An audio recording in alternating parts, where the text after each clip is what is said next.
Welcome to CLC judicial. यह video part 16 है। इसके पहले के भी पार्ट आप जरूर देखिएगा। सबसे पहले एक अपील, अगर आपने विगत कुछ वर्षों में कोई एग्जाम दिया है तो आप भली भांति वाकिफ ही होंगे कि आज का ज़माना कंसेप्चुअल क्वेश्चन का है। ज़्यादा से ज़्यादा कंसेप्चुअल क्वेश्चन पूछे जा रहे हैं। हवाई क्वेश्चंस आपको कहीं भी मिल जाएंगे, और अगर आप अपनी तैयारी कंसेप्चुअल क्वेश्चंस के मद्देनजर करेंगे तो यह काफ़ी अच्छी और बेहतरीन हो सकती है। आपका रिजल्ट गारंटीड हो सकता है। इन्हीं चीज़ों को ध्यान में रखते हुए हम लोगों ने DTS डेली टेस्ट सीरीज इजाद किया है, जो पूरी तरह कंसेप्ट बेस्ड है, जिससे आपके मेंस और इंटरव्यू की भी बेहतरीन तैयारी हो सकती है। क्योंकि इस DTS में मेंस और इंटरव्यू दोनों को प्राथमिकता दी गई है। हम लोगों ने DTS का लेवल एग्जाम के लेवल से थोड़ा सा ऊपर रखा है, क्योंकि अगर आप एग्जाम के लेवल से थोड़ा ऊपर के लेवल की तैयारी करते हैं तो उम्मीद है कि आपका एग्जाम काफ़ी स्मूथ, टेंशन फ्री और होगा, बढ़िया होगा और रिजल्ट भी गारंटीड होगा। YouTube वीडियो के जरिए इन DTS क्वेश्चंस का सॉल्यूशन प्रोवाइड किया जाता है, पढ़ाया भी जाता है। अगर आप सेल्फ स्टडी कर रहे हैं या किसी अन्य कोचिंग संस्थान से भी जुड़े हैं तो भी मुझे कोई आपत्ति नहीं, क्योंकि I am always happy to help. आप खुद तय कीजिए कि हम लोग CLC स्टूडेंट्स हित के लिए कितना समर्पित है, और कमेंट करके हमें ज़रूर बताइएगा। आप सभी से गुजारिश है कि DTS का लाभ हर लॉ स्टूडेंट तक पहुंचाने में हमारी मदद करें, क्योंकि बगैर आपके सहयोग और समर्थन के हमारा संकल्प कभी सफल नहीं हो सकता। अपने कमेंट्स और सुझाव से हमें लाभान्वित अवश्य कीजिएगा। यह तो एक अपील, ध्यान दीजिएगा इस पर। अब आइए हम लोग वीडियो को शुरू करते हैं। ये आज का DTS का क्वेश्चन 0 FIR से पूछा हुआ, तो थोड़ा मैं 0 FIR आपको बता दूं। 0 FIR पुलिस स्टेशन वाइज चलता है। 1 जनवरी को जो भी पहला ऑफेंस आएगा उसका नंबर पड़ेगा 1/2000, जैसे फॉर एग्जांपल 2024। उसके बाद जो ऑफेंस आएगा उसका नंबर पड़ेगा 2/2024। वैसे ही 3/2024, और ऐसे ये नाम पढ़ते जाएंगे, ये आगे को बढ़ता जाएगा। अगर किसी FIR का नंबर 156/2024 है तो इसका मतलब कि 15 अब तक इससे पहले 155 मुकदमे उस पुलिस स्टेशन में हो गए हैं। ऑफेंस अनसर्टेन तो लीगल ओपिनियन लिया जाता है 0 FIR जब ये डाउटफुल हो कि कौन से पुलिस स्टेशन का जुरिस्डिक्शन पड़ता, तो इसलिए उस FIR पे कोई नंबर नहीं डाला जाता, उसे विथहोल्ड करके रखा जाता है। और जब पुलिस स्टेशन सर्टेन्ड हो जाता है, वो डाउट और खत्म हो जाता है, तब उस पुलिस स्टेशन में भेजा जाता है और वहाँ पे जो FIR का नंबर चल रहा होता है वो उसमें डाला जाता है, और इसलिए इसे हम लोग 0 FIR कहते हैं। नए वाले BNSS में हम लोग और भी देखेंगे, हम लोग करेंगे, उसके टारगेट बैच वगैरह बहुत जल्द अनाउंस करने वाला है। Discuss the purpose of registering FIR। तो और इसी से मिलता जुलता मेंस का भी क्वेश्चन है कि FIR को फर्स्ट इंफॉर्मेशन रिपोर्ट क्यों कहते हैं। तो फर्स्ट इंफॉर्मेशन रिपोर्ट जब क्राइम होता है तो विक्टिम जो है क्राइम से अफेक्टेड होता है, उसके मन में कोई बहानेबाजी नहीं होती, और ऐसा देखा गया है कि क्राइम के तुरंत बाद का पहला रिएक्शन ट्रूथफुल होता है। तो FIR का पर्पस है दोनों के इंटरेस्ट को, विक्टिम और एक्यूज दोनों के इंटरेस्ट को प्रोटेक्ट करना। अब जैसे मान लीजिए कि कोई FIR करवाता है कि मुझे 3 आदमियों ने मिलकर पीटा और मुझे ये चोटें लगी,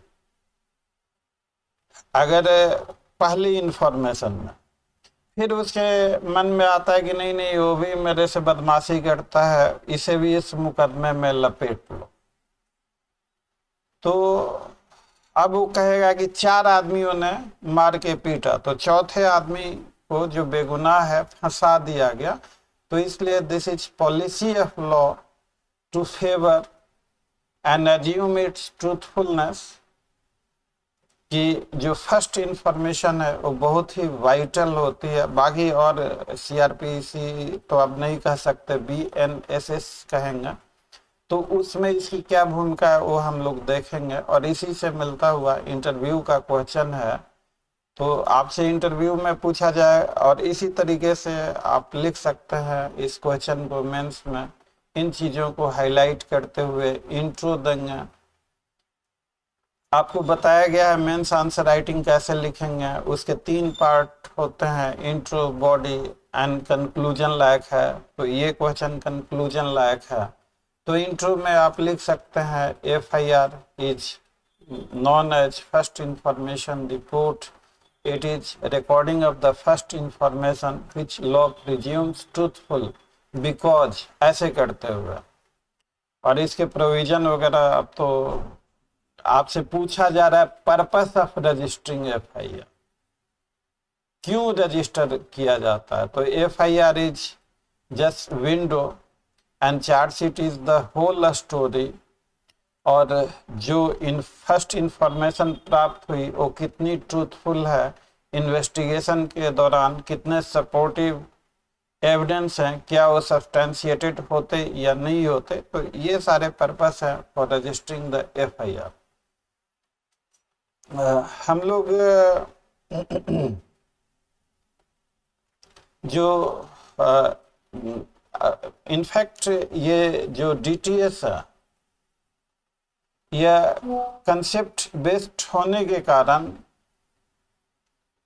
आपको एक क्वेश्चन से पूरे उस टॉपिक की प्रिपरेशन काफ़ी अच्छे तरीके से हो जाएगी।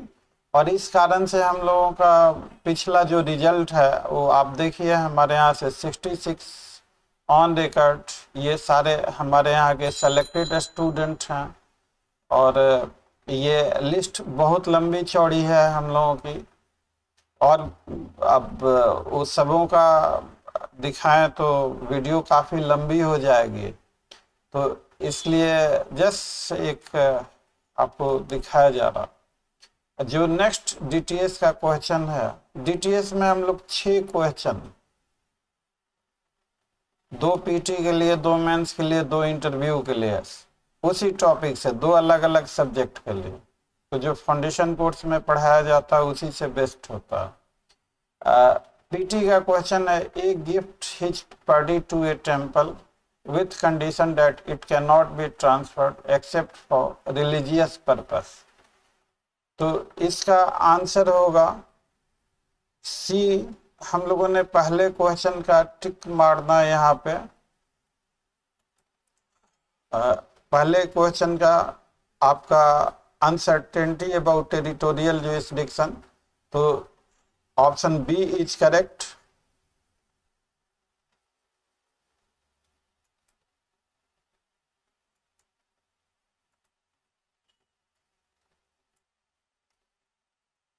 और इसका ऑप्शन C इज करेक्ट।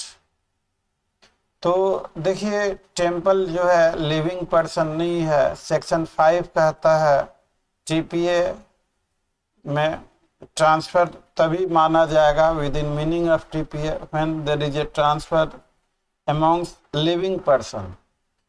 तो सेक्शन 10 तभी अप्लाई करेगा when the transfer pertains to a living person. Court sale में सेक्शन 10 एप्लीकेबल नहीं होता, तो इसलिए इसका आंसर C होगा। It is not invalid because section 10 TPA inapplicable in this case.